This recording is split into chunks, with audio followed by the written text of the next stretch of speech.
2023 has come and gone. We are now into the new year of 2024, which means it is time to count down the most anticipated films of the year. Now, before I get started, I said this with my best of the year list, I'll say it with my most anticipated. These are my subjective picks. These are just the films I am most looking forward to this year. I'm going to have films on my list that I'm sure you won't, and I'm sure you will have films on your list that I won't have on mine. And finally, before I get into the actual top 10, I have a few honourable mentions. These are films I'm still really looking forward to, but they just didn't crack that top 10. And those films are the untitled Jordan Peele film, Auto Nights, Inside Out 2, Paddington in Peru, Ghostbusters Frozen Empire, The Book of Clarence, and Wolfman. With all that said, let's get into the top 10. At number 10 is Bad Boys 4. Bad Boys for Life, aka Bad Boys 3, is one of the most surprising films I have ever seen in my entire life. I went into that film thinking I would forget about it within a couple of hours, but I had a blast with it. I saw it twice in cinemas. I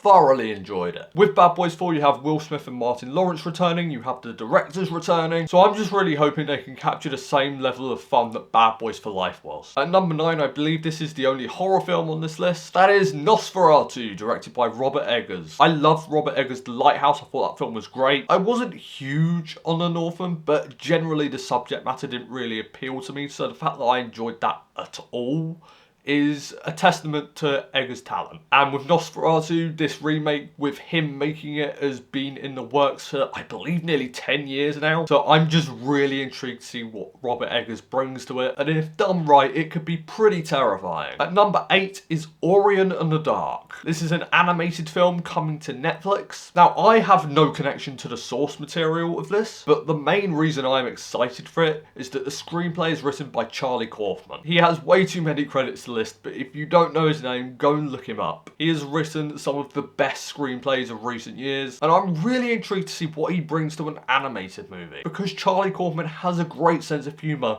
but all of his films discuss really in-depth themes. At number 7, this is another animated film, and is generally my most anticipated animated movie of the year, and that is the untitled Wallace and Gromit movie. Now, I'm not sure how big Wallace and Gromit is in other countries, but in the UK, it is iconic. So many of us grew up watching Wallace and Gromit. I know I did. And maybe this pick is just a nostalgia pick. I don't know. But what I can tell you is that it's Wallace and Gromit. That is all I need to know. I am really, really looking forward to this. At number 6 is a film that 2 to 3 years ago, this probably would have been in my top 3. And that is Deadpool 3. The reason it isn't is because the MCU has been on a decline. With every passing project, I'm just losing faith. However, if there is one film on their upcoming slate that can get them back on track, I think it's this. I think Ryan Reynolds and Sean Levy are a great actor-director pair. I really enjoyed Free Guy. I loved The Adam Project. And I'm also really excited to see Hugh Jackman return as Wolverine. Ryan Reynolds is not going anywhere. At number 5 is If, written and directed by John Krasinski, starring Ryan Reynolds and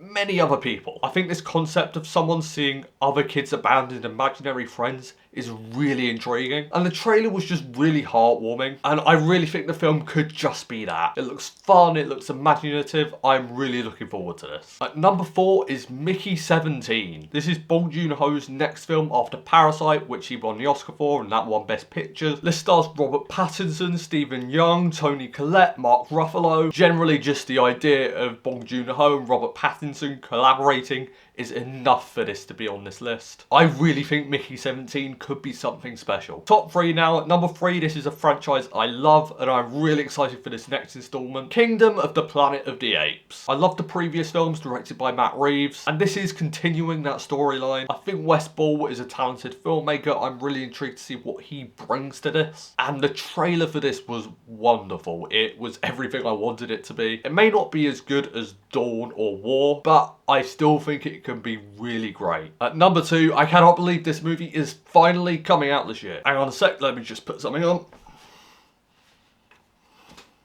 Wicked Part 1. This is a musical I've loved ever since I was younger. I have literally been waiting half of my life for it. And John M. Chu is directing this. He did a great job directing In the Heights. I'm just really excited to see this in film form. So here we are at number 1, my most anticipated film of 2024 is Joker Folie à Deux, aka Joker 2. Joker was my favourite film of 2019. I thought that film was brilliant. I saw it in cinemas again recently and I loved it just as much. With this film, Todd Phillips is returning to direct, Joaquin Phoenix is returning as Joker, but you've also got the addition of Lady Gaga as Harley Quinn, which I think is genius casting. Now, when this film was first announced, I was like, what's the point? Why are they doing this? But when they announced the insanely bold decision that this was gonna be a musical, the internet was split in half. People who were looking forward to it suddenly weren't, and people who weren't looking forward to it suddenly were. And I am part of the latter. I think this is an incredibly bold thing to do for a sequel to a billion-dollar movie, and I just really want to see how this movie turns out. Either way, I think it's going to be an absolute smash hit at the box office. I am hyped for it. Joker 2 is my most anticipated film of the year. Guys, let me know below what are your most anticipated films of the year. Thank you for watching this video. You guys are awesome. Blu-ray Billy, logging off.